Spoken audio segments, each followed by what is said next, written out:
Yeah, I was waiting for it to do that. So, cool. All right. So we know what happened back in 2021. Okay, they kind of muzzled you because of some mysterious thing that was floating around, which was complete rubbish. Okay, and how the Scariants were jumping the border. I already knew what happened. I had to stay quiet for quite a bit of time.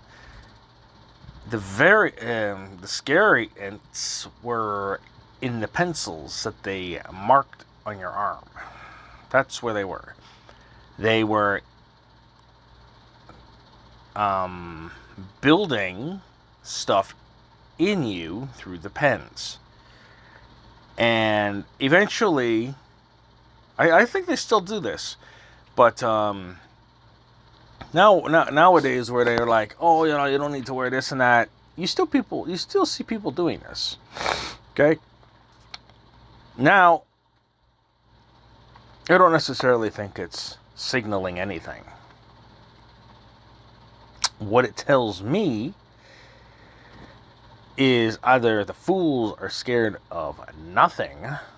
The Scariants are not going to do anything to you unless you've taken the Scariants through the pen and got it written on your arm. People that walk around like this show signs of not hysteria, but that they have taken the Scariants. How many? Don't know.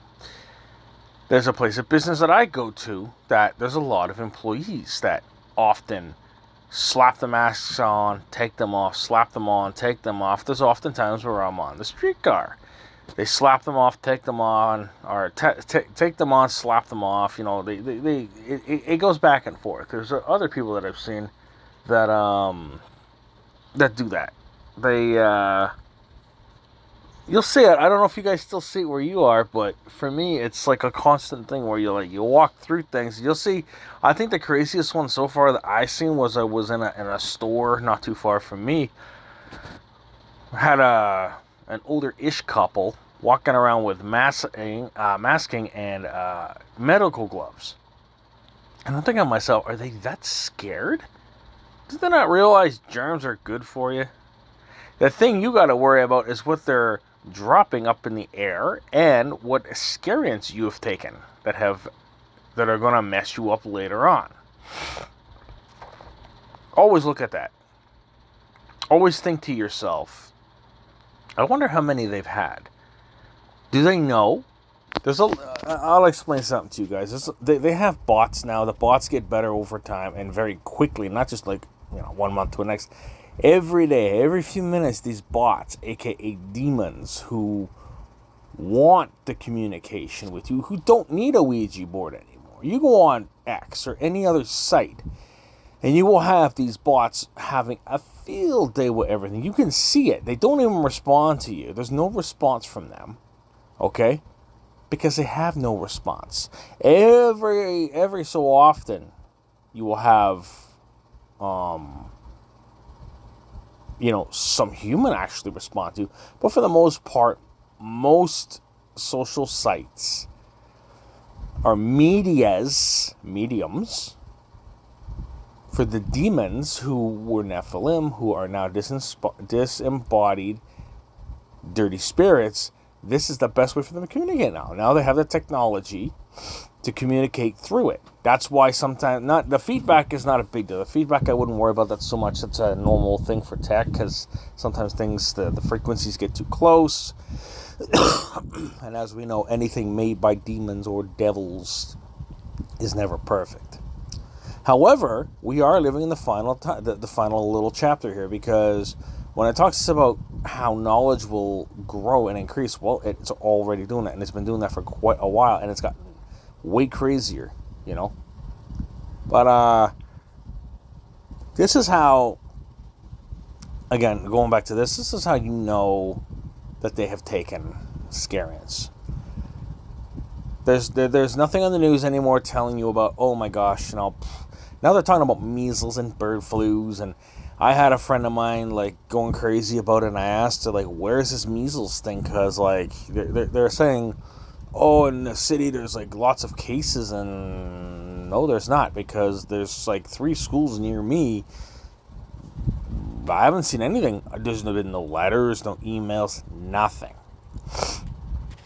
I don't believe the hype. I didn't believe the hype about the SCOVID scam. Didn't believe that. And I have to censor myself in case I'm not allowed to still talk about it.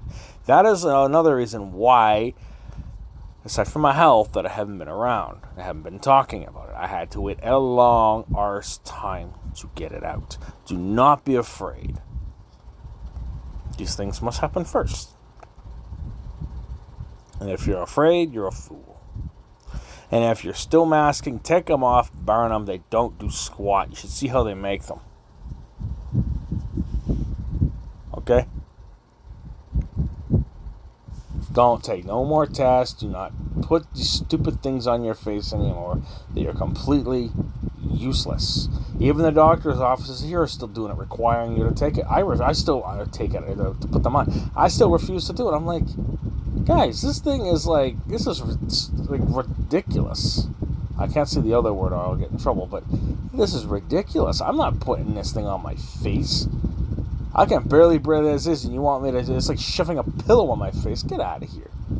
So, it's like when my son hurt his hip. He fractured his hip, and we had to go to the hospital with him to get him checked up. The last couple of times that I did go, he's okay now. They asked me to wear a mask to go in the doctor's office. So what I did was I said no, but I'll stand outside the office and I'll listen to the doctor. I am not putting it on. They left me alone. I don't give in easily. So, everybody, if you see someone like this, either try to explain it to them or just leave them alone, because they're already lost. This tells you that they've taken it, and very little times it is that they are scared. Most times it's because they've taken it, they feel like crap, they take a test, the test tells them, okay, you have something, and then they freak out and they throw these things on their face thinking that, oh, I'm protecting people. You're not. You've already harmed yourself. You ain't harming nobody around you. Comment, like, subscribe.